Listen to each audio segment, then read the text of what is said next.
Tonight, Far West Fish Kill update, where there as Menindee residents express their frustrations at a town meeting. And the Whyalla Surf Lifesaving Club in need of the last chunk of funding to complete their upgrades. From our 7 Spencer Gulf Studios, your nightly news with Madeline Kerr begins now. Good evening, thanks for joining us. A town hall meeting was held in Menindee today, giving locals a chance to express their frustrations over yet another fish kill.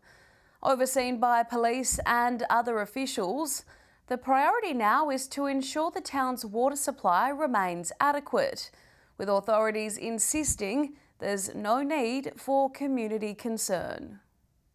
Community members banding together in a time of crisis. So someone should be added, someone should be fined for that. Locals gathering at Town Hall in the hopes of having their concerns about the recent fish kill addressed. The devastating event has left the Darling Barker River a mass graveyard. Well, it's a really important opportunity for the community to both hear our perspective, but more importantly for us to hear both the frustrations and the opinions of the local community. Emotions understandably running high during the meeting. Oh, look, without a doubt, I'm pretty emotional about fish. I've been working with them for 25 years, but these are people who live on a river and they've lived it their entire life. We really welcome that level of passion and emotion, and then hopefully out of that we get better management decisions going forward. The clean-up getting underway today, with contractors, fire and rescue and commercial fishers all helping out. There's some trucks and some excavators that should be here either late this afternoon or tomorrow morning. And then there's some licensed commercial fishers who are going to assist with the removal of the carcasses. So that should be well underway either late this afternoon or early tomorrow morning. Greens MP Kate Fairman has been in Menindee for the past few days hearing the concerns of locals. The community is incredibly angry and frustrated that this is happening again. They don't feel that they have been listened to. They're basically wanting answers to why they continue to get these fish kills. The member hoping to conduct an inquiry into the event after the election and a new parliament is sworn in. I will be looking in the new parliament to establish an inquiry into this. I think there needs to be an investigation into Water New South Wales and how it is making decisions. Another town hall meeting will be held this coming Friday for those who didn't get the chance to attend today. Joshua Mercer, 7 Spencer Gulf News. An international energy infrastructure and natural resources company has been given the green light to expand further into the Eyre Peninsula. With the land secured and plans in place for new mining pits, it's all systems go for CIMEC. The expansion set to secure jobs while supporting the mining industry transition towards net zero carbon emissions. Announcement by CIMEC in upgrading their mine reserves and opening up 2 new prospective areas for mining, guaranteeing those 300 jobs. And let's make it green. Let's decarbonise it. And let's take the opportunity that decarbonisation offers our people. The expansion, known as the Cooks North and Cooks Northwest project, is located approximately 60 kilometres from Whyalla. The construction and operation of new mining pits and infrastructure will be rolled out over the next 18 months. It makes sense that we do everything we can to maintain operations at Whyalla, and we've been proven right ever since. By backing Whyalla, the Steelworks now is out of trouble and operating. Minister Koutsantonis says the expansion won't end here, with the government eyeing off the Upper Spencer Gulf as a future minerals and renewable powerhouse. This is a great time to be living in the mid-north of our state, and the Upper Spencer Gulf is the tip of the spear for our investment in renewable technology and, of course, importantly, ultimately, our biggest ambition, green iron and green steel. By taking advantage of the resources at hand, companies like CIMEC can help keep South Australian resources in South Australia. Annabelle Francis, 7 Spencer Gulf News. Whyalla's Surf Lifesaving Club says it's $500,000 short on the money needed for its new facility. The club's redevelopment is part of the Whyalla Foreshore Master Plan, run by the City Council. Approaching 40 years old, the Whyalla Surf Lifesaving Club has seen better days. The plan is to put a modern, up-to-date building here. The current building was built in about 1985. It was opened in 1986 when Queen Elizabeth and Prince Philip came to Whyalla. The state government has already handed over $2.3 million for a new facility. Those funds form part of the Foreshore Master Plan, but the club is still well short. We need to find roughly $450,000 to $500,000 as our portion of the new building. The City of Whyalla says it's continuing to assist with the Surf Lifesaving Club in finding potential sources of funding to minimise the impact on ratepayers. The council calling for the public to support the club through its fundraisers and donation drives. When they have their barbie, come on down and enjoy one of their snags or hot dogs, whatever's going. And perhaps to some of our new developers that are looking at coming into town and want to get involved in a really good social project, here is the opportunity. Demolition is still expected to happen later this year, with the new building due for completion next year. Daniel Pizarro, 7 Spencer Gulf News. Still to come tonight, fears Port Augusta's antisocial behaviour is spilling into local schools. And the Spencer Gulf swimming pool that just became a whole lot more accessible.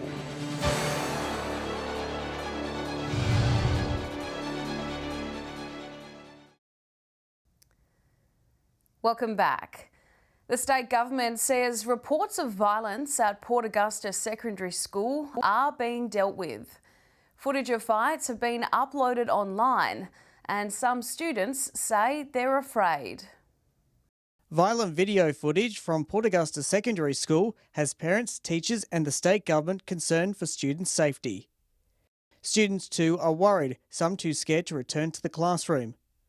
The state government speaking out about the recent antisocial behaviour captured on camera. Well, I've had the opportunity of speaking to the principal at there, Simon, and look, he's very concerned about it. Obviously, we all are. One thing, I will not tolerate any bullying whatsoever in schoolyards. I mean, when I was a young kid myself, I was bullied at school. I understand what it does. Speaking to 7 Spencer Gulf News, Education Minister Blair Boyer said the Education Department has increased security and made more mental health personnel available at the school. The Minister also pointed out PASS has an excellent YES program and one of the most successful Clontarf academies in the state. Port Augusta Mayor Lindley Shine believes the schools are doing what they can to combat the violence. Port Augusta Secondary School is an amazing school. We have amazing educators there and staff that work in that particular school, and any of those challenges that have occurred and those situations that have occurred, my understanding is that they've been dealt with appropriately. This behaviour is from one or two people, and unfortunately that's what people are focusing on. Now the Department of Education and through Simon, they're doing everything they can to make certain that they protect the students and allow that to happen. Daniel Pizarro, 7 Spencer Gulf News. An early morning police patrol has led officers to the scene of an alleged break-in. SOPOL were patrolling the Whyalla area just before 3 a.m. on Sunday when they saw several people leaving a Tyler Crescent home, which they say had just been broken into. Officers chased down and arrested 2 women, both accused of stealing property. The Whyalla women, aged 30 and 39, have both been charged with serious criminal trespass and theft. They were bailed to appear in court in May, and the investigations are ongoing. Port Pirie has secured a new pool chair lift at the Aquatic and Leisure Centre. The addition of the chair means locals with a disability can enjoy the facilities, confidently entering and exiting the water. The Port Pirie Leisure and Aquatic Centre just got more accessible. It's very important for the local community, allowing access for those with a disability to come and, whether it's leisure or fitness or exercise, they can come and access the pool. In the past, those who have trouble using the stairs had to be manually lifted in and out of the pool. But now staff can safely hoist lift users in and out using the machine, meaning nobody misses out on the joys of water-based activities. A lot of it is socialisation. They love coming, seeing other people, the relaxation of being in the water. And with facilities like an Olympic-sized outdoor swimming pool, an indoor play area and an indoor heated swimming pool, Port Pirie locals can do it all. We also have accessible change rooms with an adjustable bench so that if people have carers, they can get changed in privacy with their carer supporting them for that. The chair, known as POW, meaning Portable Aquatic Lift, holds up to 136 kilograms. It was funded by the Port Pirie community through the Belgravia Foundation. Annabelle Francis, 7 Spencer Golf News. Stay with us after the break. A new service connecting separated families in the Far West. And our reporter Alison Hall goes behind the scenes at a renowned winery in the Eyre Peninsula.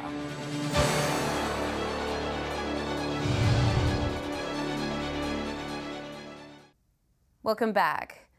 A newly established resource centre is changing the lives of separated families in the Far West. Based in Wilcannia and Forbes, the centre helps manage contact arrangements. Separated families in Broken Hill no longer need to travel interstate to organise contact with estranged family members. The new contact centre, offering a safe, nurturing and impartial space for parents and guardians to connect with their children. Where there's conflict, the child's been exposed to conflict when they're going to stay with the other parent or live with the other parent, we're offering that service where we can supervise the changeover and so the child's not exposed to contact. This service has been sorely needed in the Silver City, with the closest contact centre in Mildura. Broken Hill City Council and the Broken Hill community have been trying to get a children's contact service here since, my understanding is since 2016. So it's been long in the making. Attached to Catholic Care, the centre offers support services for parents who have separated. We have our family support services for children who are 0 to 18 years and their families for where there's mental health issues and that they need that family support as well. Working with Council, as well as Federal MP Mark Coulton and State MP Roy Butler, the organisation was able to get $2 million in funding over 4 years. There was a number of organisations that were involved in actually getting the criteria changed because initially Broken Hill couldn't even make an application for funding. The Broken Hill Centre is based on Argent Street and is open 9 till 5 Monday to Friday. Joshua Mercer, 7 Spencer Golf News. Peter Tickle Wine's 2023 vintage is well and truly underway, with harvesting starting at the crack of dawn to shake down the vines and watch the sunrise. Our reporter Alison Hall went along. The nets are off. Starting last week, Liz and the team have been on a roll, harvesting white grapes for this year's Peter Tickle Riesling. This is only our second day of harvest. It's a much later vintage than previous years because we had such a cool summer and we had late spring rains and a lot of summer rain. The later harvest comes with a silver lining. Each vintage is different, but the late harvest, the cool summer really keeps freshness and natural acidity. The Riesling will take 8 weeks to harvest, ferment, stabilise and filter. It'd probably be, I'd say, middle of the year before it'll be ready to sort of bottle and then, sometime after that we'll release it. And Riesling isn't the only variety for wine lovers to look forward to. We've got the Semillon, which will be our late harvest, and then I'm making another rosé this year, so that's not quite ready, but I think by the middle of next week or so it will be. And then we've got the reds, Shiraz, Cabernet, and Merlot. As head winemaker, Liz is keen to see how this batch turns out, and she's no novice, now going into her 27th vintage. It's sort of been a long time waiting. I had the crusher cleaned and then cleaned again, waiting for it to get ready. It just gets a bit dusty, so it's so nice now to be into it. What better place to be? It's the best sort of time for winemakers. You can get out and in the vineyard, you sort of get an idea of what the fruit's going to be like, and it's the time that we, really enjoy the most. Alison Hall, 7 Spencer Golf News. Stay with us after the break. After a rough start, the Wayback women fought back to cement themselves on top of the ladder. And a few drops of rain about today. We'll have the weather details with Alex Sykes.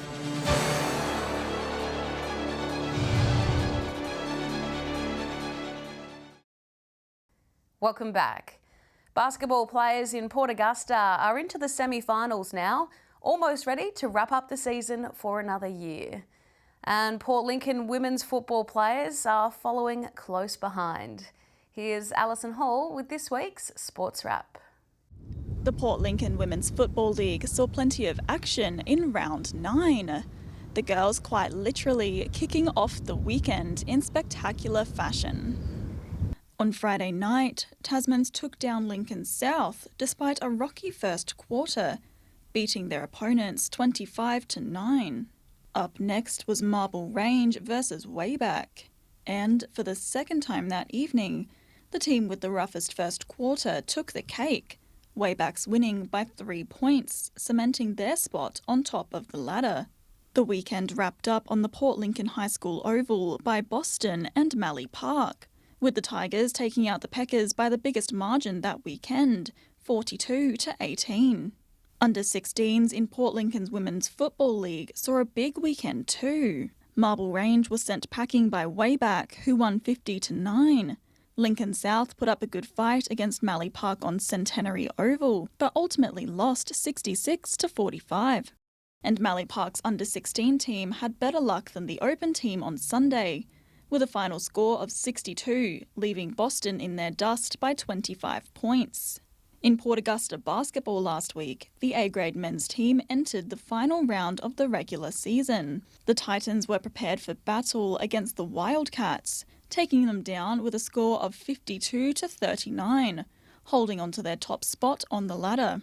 The Eagles, maintaining second place on the ladder, went up against the Cobras and took a venomous hit, losing by 4 points.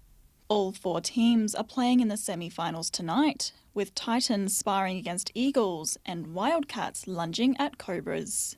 In A-grade women's basketball, it was Falcons versus Falcons and Spartans versus Spartans. Falcons Yellow beating Falcons Black by 7 points, and Spartans Maroon taking down Spartans Grey 48-31. Catch the semi-finals on Thursday to see if the Spartans will hold the top spot on the ladder. And that's all for this week's Sports Wrap.